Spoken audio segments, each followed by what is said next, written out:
Hoy vamos a estar conversando sobre un libro imprescindible, 75 años de historia de la Declaración Universal de Derechos Humanos, miradas desde Cuba, del Centro para la Apertura y el Desarrollo de América Latina, CADAL, con compilación de Gabriel Salvia. Durante mucho tiempo, el gobierno desterró toda conversación en torno a los derechos humanos y castigó a todos aquellos que hablaban básicamente, todavía castiga, obviamente. Y en ese sentido, rescatar la historia misma de la declaración a mí me pareció un esfuerzo interesante.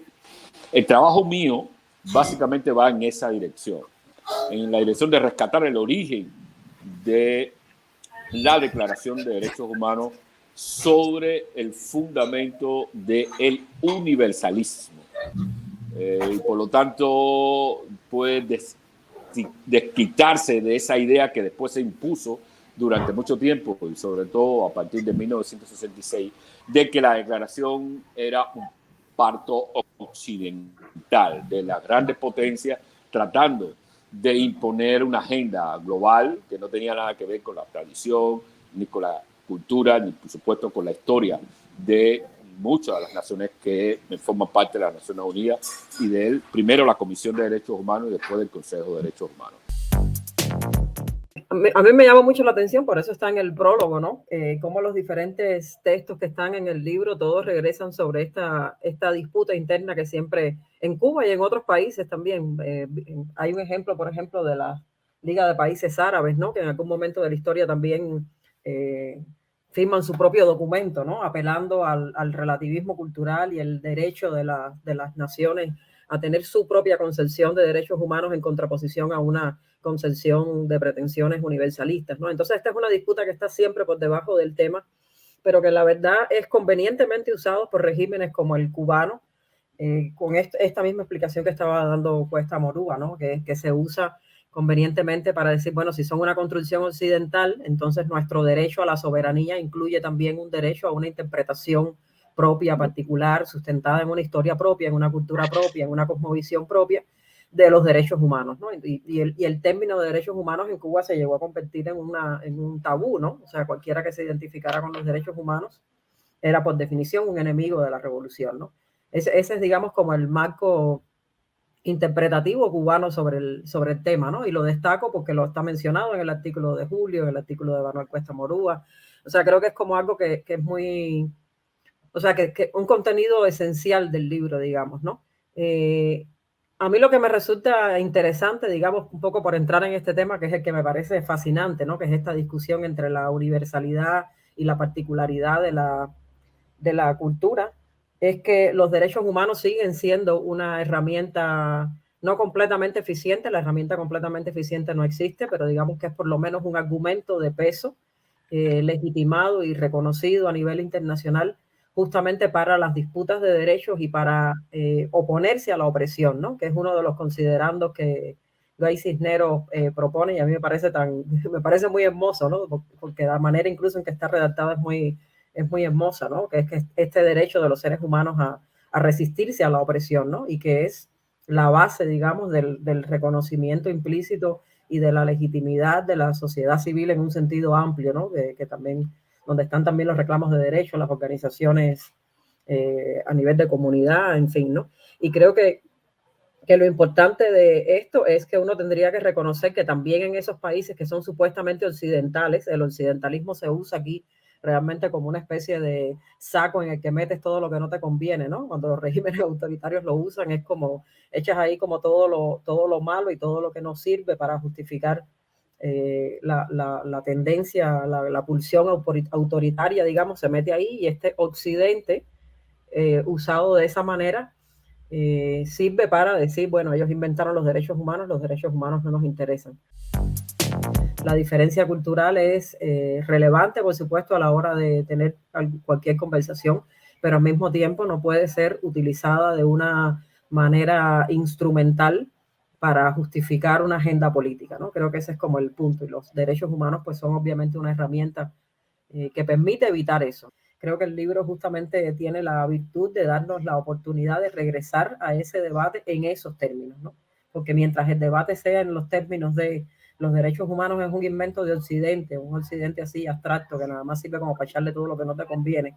Los derechos humanos son un invento de Occidente y nos lo están imponiendo, y lo que tenemos que hacer los pueblos del tercer mundo, o como querramos decirle a eso, es no utilizarlos porque no lo inventamos nosotros, pues eso solo da lugar a una utilización instrumentalizada y con frecuencia al servicio de los autoritarismos o de totalitarismos como el cubano.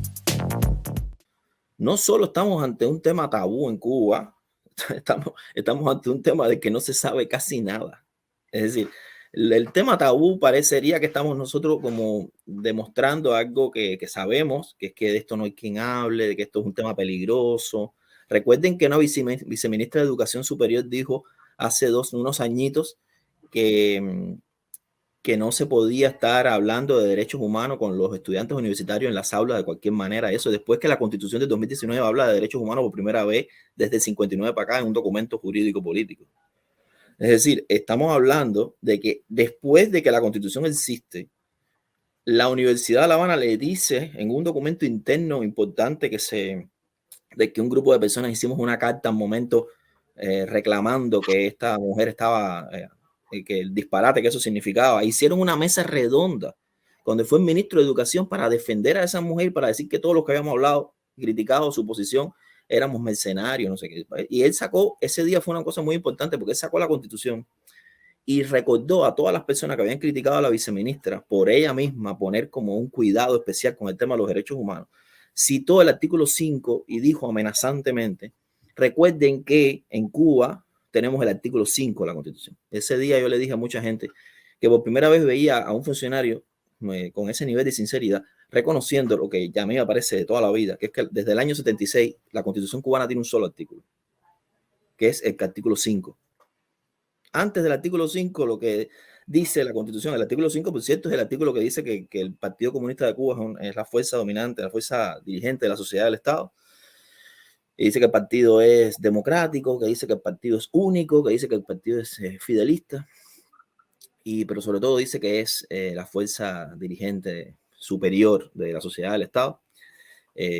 Y yo digo, antes del artículo 5 en la Constitución, lo que se dice, por ejemplo, en el artículo 3 es que el pueblo de Cuba es soberano. No sé cómo puede haber soberanía popular con un partido único que impide que el pueblo sea verdaderamente soberano. El propio presidente de la Comisión de Asuntos Jurídicos y Constitucionales dice claramente que la Constitución no le puede poner directrices al partido. Es decir, estamos hablando de cosas que son pruebas claras, directas, de que los contenidos constitucionales, entre ellos los derechos humanos, no son una prioridad para el discurso político cubano ni para la realidad, para la práctica política cubana.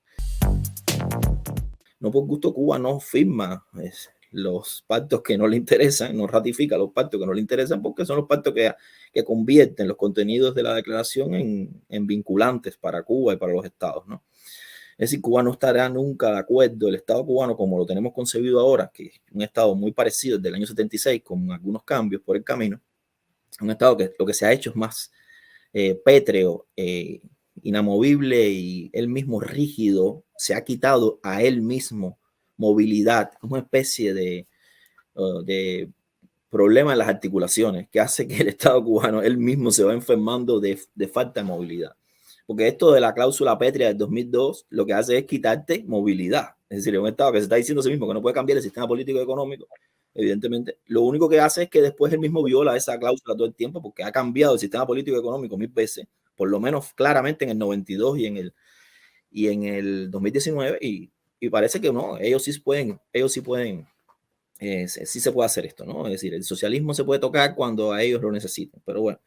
El hecho es que en el 2019 claramente el sistema político y económico cubano cambió drásticamente y parecería que eso no es una violación. Entonces, mira, a mí me parece que este libro es importante para la ciudadanía cubana. Ojalá la gente lo pudiera leer. Es un libro fácil de leer, de hojear, de entender. No está escrito con ningún tipo de ánimo academicista ni de convertirse en un discurso o en una lectura para personas académicas, que eso es creo que es un vicio de la intelectualidad con el que yo no tengo nada que ver, no comulgo, que es el de hablarnos a nosotros mismos, escribir en revistas académicas que nos dan muchos puntos para los currículums y eso, y que al final no sirven para mucho, claro, pero bueno, es lo que sirve para sentirse cómodo en nuestros espacios académicos y esas cosas. Y por otro lado, que es que necesitamos nosotros mismos, desde el activismo o desde el pensamiento sobre Cuba o desde de la vida propia de la sociedad civil cubana, regresar todo el tiempo al tema de los derechos humanos. A mí me parece que no se puede, no es agotable. Además, los derechos humanos en Cuba necesitamos nosotros reinventar también una manera de interpretar esto a nuestra realidad. Es decir, yo creo que Cuba también, como cualquier pueblo, tiene su historia, no solo en el origen de la declaración, sino lo que ha pasado después. Esto de ser el último reducto del socialismo real en América Latina y casi que en el mundo entero, a la manera esta tan soviética que tenemos nosotros, a mí me parece que nos hace también una especie de excepcionalidad histórica muy, muy interesante. Y yo creo que Cuba ya debería también ser concebida también como eso, ¿no? Una manera, un punto de partida para hacer reinterpretaciones sobre el papel de los derechos humanos en estados totalitarios, en manera de la resistencia, cómo ha servido en tantas décadas para ser una bandera de lucha, como ha sido en el mundo entero. Los derechos humanos son producidos por las luchas de los pueblos.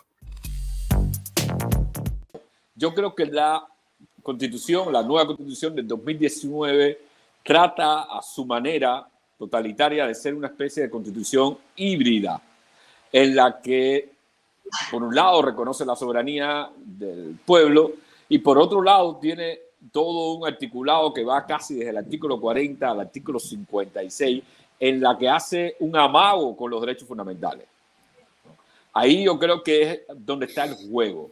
Sin embargo, tiene razón Reinaldo Escobar, cuando uno va a lo que serían las leyes o el sistema legal que se ha inventado el Estado para protegerse de la ciudadanía misma, ¿no? Desde aquel artículo 349, que es anterior a la Constitución del 2019, pero partiendo de ahí, pues, sobre todo por su espíritu, el 349, el artículo 3, el decreto ley 370, el decreto ley 349, otros decretos que tratan de castigar el ejercicio fundamentalmente de la libertad de expresión. Y aquí hay en la Constitución un artículo que trata sobre la libertad de expresión, pero deja muy claro que todos los medios de comunicación están en manos del Estado. Y ahora mismo están haciendo una nueva ley de comunicación social justamente para regular en el sentido de restringir mucho más los derechos a la libertad de expresión, sobre todo en lo que toca a las redes sociales, que es el medio fundamental por el cual la ciudadanía ha venido democratizando el ejercicio de la libertad de expresión en las redes sociales. En el área de los derechos civiles y políticos, en toda la gama enorme de derechos civiles y políticos, Cuba tiene un panorama de violación de derechos humanos muy grande. Y yo diría que tenemos que poner atención, que lo más grave que está pasando en Cuba ahora es la enorme violación también masiva y flagrante de derechos económicos, sociales y culturales que son como el patrón de referencia que usaba el Estado cubano de la vitrina en la que se mostraba al mundo como un sistema que optaba por priorizar los derechos económicos, sociales y culturales por el hecho de que son los derechos fundantes de la vida y del carácter de la vida material cotidiana, y que sin ellos no habría otro tipo de posibilidades, ni civiles, ni políticas, ni institucionales de actuación. Y hay que decir que en los últimos años, bastantes ya, yo creo que desde los años 90, desde el agravamiento de la crisis económica y lo que ha pasado hasta hoy, pues los derechos económicos, sociales y culturales están en un nivel tan bajo como es de los derechos civiles y políticos en Cuba, porque hay un deterioro de muchas cosas, también del acceso, porque Cuba basaba también su defensa en que teníamos un acceso universal a estos derechos, cosa que puede haber sido cierta en un momento y que cada vez se ha reducido más porque la transversalidad de la desigualdad de clases en Cuba es tan grande, y de las discriminaciones de todo tipo, la gama de discriminaciones que todos los días se reproduce en Cuba, hace que las personas no puedan acceder a los servicios ya de ninguna manera. Hace mucho rato no se accede ni de manera igualitaria ni a la educación, ni a la salud, ni al deporte, ni a la cultura. Eso está probado por investigaciones sociológicas, psicológicas, politológicas, jurídicas, de todo tipo. Y muchas demográficas, por ejemplo, que no están publicadas porque no pasan la censura y se quedan engavetadas en las instituciones cubanas. Creo que lo interesante aquí, siempre tenemos como una disputa, creo que esta es como otra parte, ¿no? Es como el siguiente, el nivel que sigue la discusión de lo universal y lo particular, ¿no? Y es otro nivel que se instrumentaliza, que es esta aparente contradicción entre los derechos económicos, sociales y culturales y los derechos civiles y políticos, ¿no? Que es una herramienta que la retórica del gobierno cubano ha utilizado durante muchas décadas, ¿no? Que es que cuando se les reclama, bueno, hay libertad de expresión, no hay libertad de asociación, dicen, pero tenemos derecho a la salud y a la educación, y aquí son gratuitas, o sea, en fin, ¿no? Y lo interesante es que llegamos a un punto en que ninguno de los dos campos, ¿no? Primero que no son campos que deben considerarse como contradictorios, ¿no? En países donde se respeta la libertad de expresión, también hay luchas constantemente por el acceso a la educación y a la salud como derechos fundamentales, ¿no? Entonces esa no es una... O sea, no es que tengamos que vivir en un mundo en el que si tenemos una cosa no podemos tener la otra, ¿no? Que ha sido durante muchos años el argumento, no solo del gobierno, sino de muchas personas en Latinoamérica que siguen defendiendo aquello que todavía llaman revolución cubana. Es una conversación recurrente, ¿no? Cuando yo he tenido miles de conversaciones en las que he dicho, bueno, pero es que no podemos ni hablar, y me dice, pero tiene salud pública, y es como, bueno. Y llegamos a ese momento en que no tenemos ni derecho a hablar ni salud pública, porque realmente esos derechos también están siendo sistemáticamente violados y sin el más mínimo indicador de que esa va a ser una situación que vaya a cambiar, ¿no? Me interesa mucho que la gente hable de estos temas dentro de su casa, como dice Manuel, que la gente de Caimanera luche por los derechos humanos ahí, a camisa quitada, literalmente, es una victoria del pueblo cubano. Y no por gusto, por cierto, esto es lo último que voy a decir, la Constitución del 2019, incluso después del deshielo y la utilización de nuevo de la sociedad civil como concepto, en la Constitución del 2019 no menciona a la sociedad civil. Es decir, su deshielo no llega al punto de asumir que eso es algo que debe estar en el texto constitucional. En la Constitución del 2019 no se menciona ni a la emigración cubana, ni a su exilio, ni se menciona a la sociedad civil. Son innombrables. La violación de derechos civiles y políticos es consustancial al sistema porque el sistema no puede convivir con un grupo de derechos de participación intensa en la política. Y con esto no estoy diciendo que las formas de ejercicio de los derechos civiles y políticos en otro tipo de sociedades sea perfecta. Es decir, eso es imposible de decirlo con seriedad. Hay muchas maneras de formalizar o instrumentalizar ejercicios de derechos que no tengan ningún impacto en las sociedades, y en eso el mundo hoy está lleno.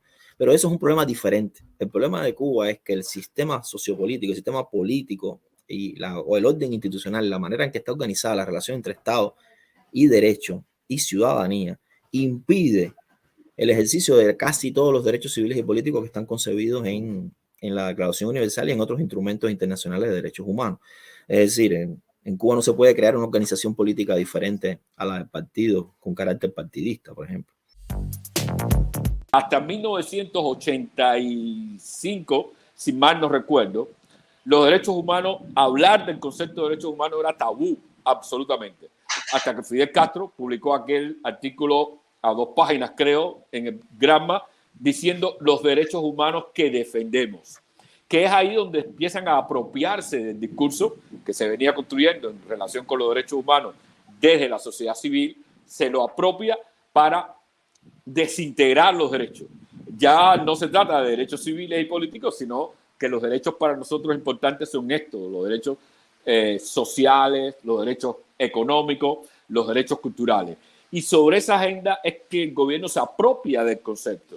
Y por eso celebra cada 10 de diciembre, hacen actos, saben, como son, de derechos humanos para tratar de vender la imagen de que en Cuba se defienden estos derechos.